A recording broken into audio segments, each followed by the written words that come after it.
Jack Harrow twisted the controls of his starfighter, sweat beading on his forehead despite the zero-gravity environment. The Epsilon 9 asteroid belt wasn't supposed to feel like a cosmic blender, yet here he was, dodging chunks of rock the size of houses while simultaneously trying to keep the ship from spontaneously combusting. "Of course," he muttered, "my first solo mission in 3 months, and I end up in a galactic demolition derby." A stray asteroid nicked the wingtip, sending a shower of sparks across the cockpit console. Jack yelped, instinctively pressing buttons at random, only to realize he just activated the ship's cabin disco lights.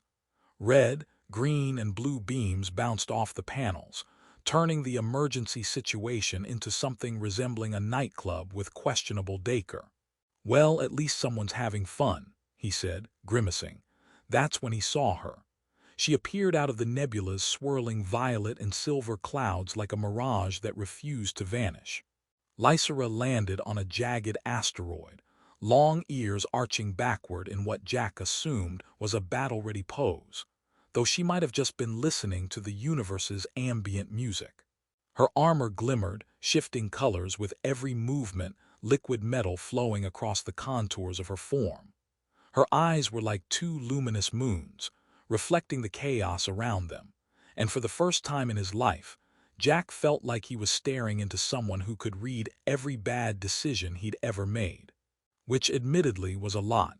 Jack tried to salute or wave, something. Instead, he leaned too far forward in his harness, nearly somersaulting out of the cockpit. Hello," he squeaked, hoping he sounded heroic instead of panicked. Lysera blinked once again making him wonder if aliens had the same capacity for judgment as humans. Then she tilted her head, ears flicking like twin radar dishes. "You are amusing," she said, voice smooth and melodic but edged with caution, "and dangerously clumsy." Jack laughed, the sound awkward, half-choked, and entirely human. "Clumsy is my middle name," he said, then immediately regretted it. Nobody likes it when a warrior alien woman gives you the stink eye. "No, I mean, well, it's not my real middle name. Don't make that a thing." Lysera didn't reply. Instead, she extended a hand toward his ship, her fingers tipped with something sharp enough to cut through the hull, yet gentle as she touched it. Sparks from his malfunctioning circuits danced across the contact, but she didn't flinch. "You should not be here," she said. "Your vessel is inadequate." Jack tried to look indignant but only succeeded in looking more like a floating pancake. "Inadequate? I resent that. It's vintage, classic, has character." He made the mistake of hitting a button labeled Emergency Eject instead of the communication panel, sending the canopy hissing open. The nebula winds caught him like a cosmic leaf. He yelped again, flailing for something solid. Lysera sighed, and in one fluid motion, grabbed him by the waist and hauled him onto the asteroid. Jack landed with a graceless roll, muttering, "I swear I can walk on solid ground normally." Her laughter was soft but unmistakable, like the chime of alien crystal. It made his ears, already overwhelmed by the nebula's static, ring. "You are remarkably human," she said, "and highly entertaining. For a short time I will tolerate your antics." Jack stared at her, mouth slightly open. "Short time? Is this like a warning or a compliment?" "Perhaps both," she replied, her long ears twitching in amusement. "Now stay still. I must inspect your peculiar ship." As she examined the wreckage, Jack leaned against a jagged rock, trying to seem helpful. He pushed a few panels back into place and muttered, "You know, if you ever want someone to crash into your nebula for comic relief, I'm your guy." Lysera glanced at him without judgment, which somehow made him feel more ridiculous. "Comic relief," she echoed, and he thought he saw the corner of her mouth twitch. "Yes, you excel at that." By the time she had finished her quick assessment, it was clear Jack's ship was beyond repair. "I may have to bring you with me," she said, almost as an afterthought. "Your presence intrigues me, and I require your assistance." Jack blinked. "Assistance? You mean like coffee fetching or tactical genius?" Her lips curved slightly, enough to seem like the tiniest smirk. Something between your chaos and my strategy. It will be interesting. He flopped onto the asteroid's surface, pretending to be brave while his heart thumped in ways that felt completely unprofessional. Interesting. That's my favorite genre, right up there with disaster, catastrophe, and absolute panic. Lysera didn't laugh at that. She merely tilted her head again, ears twitching, and gestured toward the nebula's shimmering edge. Climb aboard. We leave now. Jack scrambled after her, tripping over the ship's remains and somehow landing in a dramatic pose that would have earned him 0 points in an interstellar ballet, but 100 in the human falling hero category. Lysera extended a hand and he took it, feeling the cool strength in her grip. In that moment, Jack realized that despite the danger, despite the alien technology he barely understood, and despite the fact that he had absolutely no idea what awaited him, he didn't want to be anywhere else. As the nebula's winds whipped around them, and as distant asteroids loomed like floating sentinels, Jack glanced at Lysera. Her long ears caught the starlight in a way that made them shimmer, and her gaze, both fierce and amused, was fixed on him. He felt a jolt that wasn't from static or damaged circuits. It was something else entirely, something that made the absurdity of the situation almost bearable. "By the way," he said, adjusting his makeshift helmet, "if we survive this, I expect full credit for the comedy relief." Lysera shook her head, her smile faint but real. "You may have earned a place in my amusement hierarchy. That is all I promise." Jack chuckled, and in the nebula's violet glow, amidst sparks, swirling debris, and alien weaponry, a human and an alien warrior began the first awkward steps toward a partnership that neither of them had anticipated, but both secretly hoped would last beyond a single cosmic catastrophe. Jack clung to the railing of Lysera's hover-skimming craft, which, by every reasonable human standard, should have been labeled untrustworthy and definitely plotting against gravity. The engines hummed with a fluid precision that made his ship back on Epsilon 9 feel like a toaster on wheels. "So, do you always pilot like this, or is it just me?" he asked, bracing against a sudden upward lurch that sent him tumbling into a wall of holographic controls. Lysera didn't glance at him. Her long ears flicked slightly, the subtle movements betraying the faintest trace of amusement. "You should learn to anticipate momentum," she said, adjusting a dial that instantly transformed the craft's interior into a serene, zero-gravity garden of floating luminous panels. "And perhaps to stop flailing like an untrained terrestrial primate." "I prefer spirited improvisation. Thank you very much," Jack countered, grabbing a handle just in time to avoid spinning into a pod of floating Lumerian snacks. The snacks hovered, suspended by miniature anti-gravity fields, and a few of them bounced off his helmet. "These things are edible, right?" "They are, for those with digestive systems compatible with nanocarbon proteins," Lysera said, her tone entirely serious as her eyes scanned the approaching wormhole gateway. Jack, of course, had no idea what she meant. "Nanocarbon proteins tastes like chicken?" he asked, cautiously plucking one from the air. It gave off a faint glow and fizzled against his palm, leaving a streak of luminous powder. Lysera's long ears twitched again. "Not chicken, do not eat it." Jack grinned sheepishly, licking his fingers anyway. "Noted, tastes surprising, maybe like cosmic cotton candy." She shook her head, a faint smirk playing at her lips. "Your humor is persistent. I do not dislike it, yet." As the craft approached the wormhole gateway, Jack's curiosity finally got the better of him. "So, Lysera, what exactly is your deal? You're a warrior, right? Elite or some top-secret alien ninja squad?" Lysera glanced over at him, eyes glimmering like twin quasars. "Elite is an understatement. I have trained for centuries in combat strategy, zero-gravity maneuvers, and telepathic coordination with my fleet. And you are a pilot who trips over every obvious hazard." Jack laughed, narrowly avoiding being sucked toward a small turbulence vortex near the hull. "I like to think of it as keeping the universe entertained." Lysera didn't laugh, but her ears twitched upward, betraying her amusement. You are foolish, and yet you persist. The wormhole swallowed them with a soft groan of bending space, and Jack found himself floating through a tunnel of shifting light that made him feel like he was inside a kaleidoscope on steroids. Whoa, okay, that is insane, also terrifying. I think I just saw a star wink at me. You are sensitive to stellar radiation, Lysera explained. Your physiology interprets certain photons as entertaining visual phenomena. Jack waved a hand. Entertaining, yes, but terrifying too. I might need a manual or at least a warning label. Lysera ignored him, focusing on the controls with effortless grace. She navigated through the wormhole with precision, and Jack couldn't help but be in awe. For all her intimidating presence and terrifying combat reputation, there was an artistry to the way she piloted that seemed to combine music, dance, and sheer, physics-defying skill. He realized, not for the first time, that he was watching someone who could have destroyed him with a flick of her wrist, but instead saved him repeatedly. Landing sequence initiated, she said, as the wormhole spat them out near her home planet, a jewel of swirling turquoise and copper storms.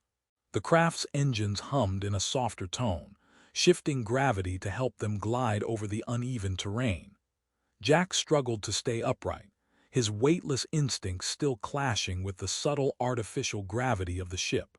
You may wish to secure yourself, Lysera said, and Jack gave a thumbs up while wobbling dangerously. I am managing, he said, mostly. The craft descended through clouds tinged with copper dust, revealing sprawling cities of sleek towers and hovering platforms, all bathed in the planet's strange, multicolored light. Jack gawked. Wow, okay, this is definitely not on the tourist brochures. Lysera's expression was unreadable, though her ears twitched upward slightly. Most humans are unprepared for the scale of Lemurian architecture. It can be overwhelming. Understatement of the century, Jack muttered, still holding on for dear life. Also, what's with all the floating gardens? Are we going to be greeted by singing plants? They are not sentient mostly, Lysera said, her tone deadpan, though Jack could swear there was a twinkle in her eye. And they will not sing unless provoked. Jack laughed despite himself, imagining an alien horticultural protest breaking out in song. Good to know, I'll behave mostly. They landed on a platform outside a massive building carved from iridescent stone, its surface shifting colors in patterns Jack could barely comprehend. Lysera disembarked gracefully, every movement precise, while Jack tripped over his own feet, landing in a way that would have impressed no one except perhaps a particularly forgiving sentient jellyfish. Lysera extended a hand to help him up, and he took it, holding on longer than necessary. You have a habit of defying expectations, she said, voice calm but tinged with curiosity. And yet, I am compelled to continue observing you. Jack gave a mock salute, nearly losing his balance again. Yes, ma'am, observation acknowledged. Hope it's a positive report. Inside, the corridors of the Lemurian palace were filled with oddities that made Jack's brain ache in the most delightful way. Holographic maps that shifted based on thought patterns, floating orbs that acted as both guards and navigators, and a faint, ambient hum that seemed to resonate with the very bones of the planet. Jack whispered, Okay, I have no idea what I'm looking at, but it's incredible. Lysera guided him toward a chamber where the council of elder warriors awaited. Jack attempted to straighten his posture and suppress the nervous grin tugging at his lips. Greetings, he said, unsure if humans even had the right tone for alien diplomacy. The elders eyed him with a mixture of curiosity and caution, though one of them leaned forward, tapping an orb that projected his awkward introduction in holographic form. Jack turned to Lysera, whispering, Do I get bonus points for style? Lysera's ears twitched in amusement. You may have entertained them. That is sufficient. Jack relaxed slightly, though he still had the feeling he was being evaluated not just for his human sensibilities, but for the chaos he seemed to carry in his DNA. The humor, the clumsiness, the endless commentary, it was all under scrutiny, yet somehow in Lysera's gaze he felt approval, perhaps even admiration, or maybe amusement, he wasn't sure which. "What now?" he asked quietly. "Do we battle some rival faction, fight with lasers, or do I get to meet alien royalty?" Lysera's lips curved into the faintest smile, and her long ears flicked. "Patience. The journey has only begun, and your education is ongoing. For now you survive, and amuse me. That is sufficient." Jack grinned, though inwardly he wondered how he had gone from near death in an asteroid field to being someone's official interstellar sidekick. And perhaps something more. As they walked deeper into the palace, he glanced at Lysera. Her gaze was both commanding and strangely tender, her long ears catching the multicolored light as if reading it like a secret language. Jack felt that familiar, foolish, exhilarating jolt in his chest, chaotic, human, utterly unplanned.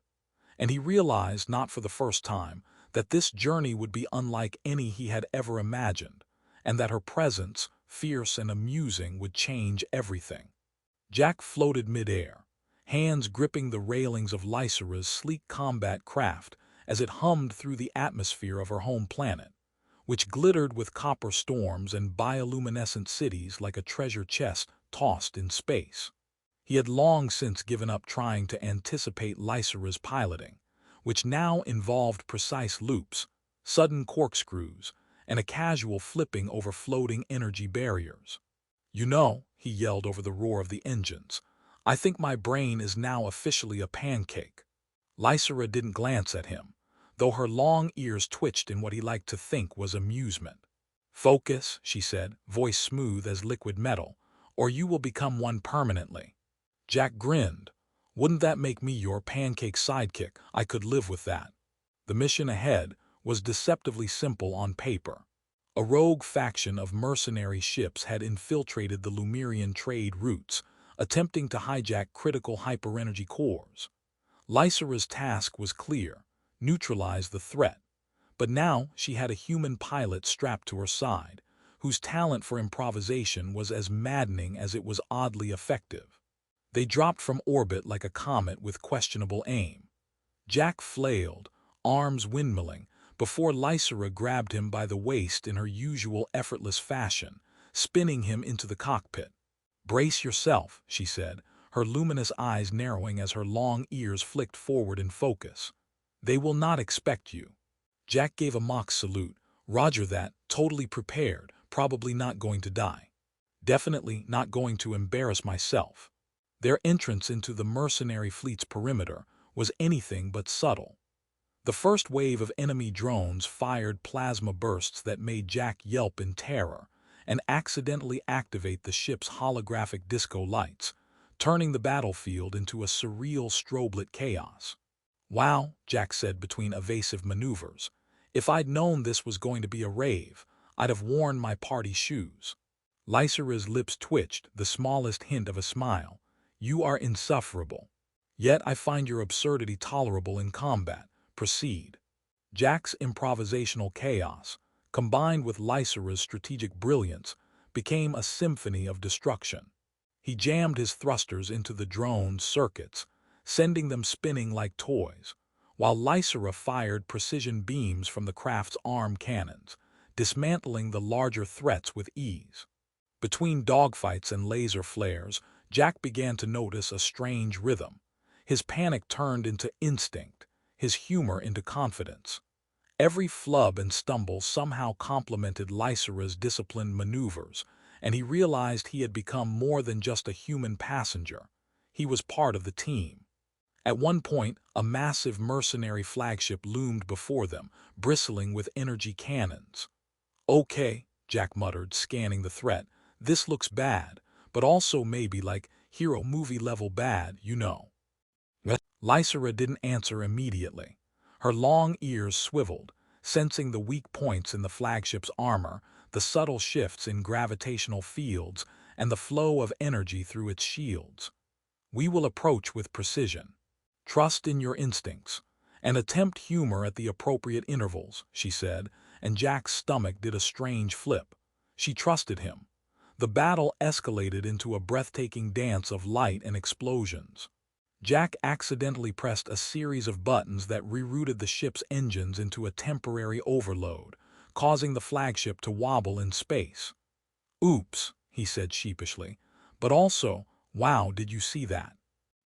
Lysera's eyes narrowed, not in anger but in recognition. "Remarkable and surprisingly effective," she said. "You are unpredictable in a manner that is useful." By the time the last drone spiraled into the void, Jack realized that the universe had somehow become a little smaller. He had survived asteroid fields, nebula storms, cultural misunderstandings, and interstellar combat with a warrior alien who could probably have vaporized him with a glance. Yet he wasn't just surviving. He was thriving, laughing, and learning in ways he never imagined. After the battle, they drifted to a quiet orbit above the planet, engines idling. Jack leaned back, letting gravity or lack thereof settle him. "So," he said, "we saved the galaxy, avoided becoming space pancakes, and still managed to keep the disco lights going. I'd call that a win." Lysera's long ears twitched, her glowing eyes reflecting the planet below. "You have grown," she said quietly, almost in awe. "Your adaptability, your courage, your humor, it is unlike any I have witnessed." Jack grinned. "Does that mean I get a medal, or at least a heroic backpat?" Lysera's lips curved in a faint but unmistakable smile. "Perhaps, but for now I offer you something more valuable, my acknowledgement, and my companionship." Jack felt a warmth surge through him that had nothing to do with cosmic radiation or engine heat. "Companionship," he echoed. "Sounds pretty great." For a long moment, they floated together in silence, the remnants of the battle shimmering around them like stardust. Jack realized he had changed, not just in skill or confidence, but in perspective. He had discovered that chaos and discipline could coexist, that humor could disarm fear, and that trust could bridge even the vastest divides of species and experience. He also realized that he was falling for Lysera, and judging by the faint twitch of her long ears, she might be feeling the same way. Lysera finally broke the quiet. "We will return to the planet. The Council will wish to debrief us, and your place among us will be defined. But remember, your human unpredictability has merit. Never lose it." Jack saluted again, this time with genuine pride. "Wouldn't dream of it. Though, fair warning, the universe may need a few more disco lights." Lysera's laugh was soft but real, carrying across the cabin like an alien melody. "Very well, human. Let it be so." As they descended, Jack looked down at the glowing cities, the swirling storms, and the floating gardens of Lysera's world. He knew the journey had changed him, had stretched him beyond his limits, and had introduced him to a warrior who was as terrifying as she was breathtakingly brilliant. And yet, amidst lasers, nebulae, and alien politics, he had found laughter, purpose, and perhaps the first true connection he had ever known. Jack leaned toward Lysera, his smile easy, his nerves surprisingly steady. "You know, for a lethal alien warrior, you're actually really fun to be around." Lysera's long ears flicked upward, catching the glow of the planet. "And you are insufferable, yet indispensable." Jack chuckled, letting the engines guide them home. "Indispensable, I like that. I think I'll keep it." And together, human and alien warrior, laughter echoing through the cabin, they glided toward a new chapter. One built on trust, chaos, humor, and a connection that had survived asteroid fields, nebula storms, and the impossible odds of interstellar adventure. The galaxy might remain vast and dangerous, but Jack and Lysera had discovered that even in the void of space, love, laughter, and unexpected partnership could thrive. And sometimes, that was enough to light up the entire universe.